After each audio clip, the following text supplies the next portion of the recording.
Hello বন্ধুরা, তো এই ভিডিওটা হচ্ছে যে 27শে নভেম্বর আমার দাদার বিয়ের ভিডিও।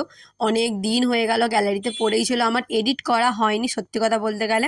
আজকে গ্যালারি দেখতে দেখতে ভাবলাম যে এবার এডিট করতে হবে, পড়ে আছে ভিডিওটা, অনেক দিন হয়ে গেছে। তো দেখো পিসি বাড়ি চলে এসেছি, আর দাদা দেখো পাঞ্জাবি পরে একদম রেডি হয়ে গেছে। ওকে কি বল লাগছে, পুরো বাচ্চা ছেলে লাগছে। অনেকেই আমাকে ফেসবুকে বলেছিলি তোমার দাদার বয়স কত, তোমার দাদাকে দেখে তো বাচ্চা লাগছে। না না, ও বাচ্চা নয়, ওর বয়স হচ্ছে 30 না 31 এরকম হয়ে যাবে। আর এইদিকে দেখো মা আইবুড়ো ভাত খাওয়াচ্ছে, না মা খাওয়াচ্ছে না, কাকিমা আসতে পারেনি, তাই জন্য মাকে বলেছিল যে একটু দাদাকে খাইয়ে দিতে আইবুড়ো ভাত। মা, আমি আর মল্লিকাই সকালে এসেছিলাম, আর কেউ আসেনি। আর বাবা এসেছিল দুপুরে।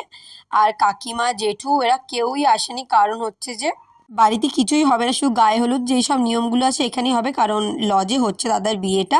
আর রিসেপশন একসঙ্গে হয়ে গিয়েছিল দাদার। বাড়ির সকলে এলে আরও হয়তো বেশি মজা হতো। আর পিসিও আসেনি, পিসি আমার বোন আছে তারাও আসেনি, সবাই রাত্রে এসেছিল।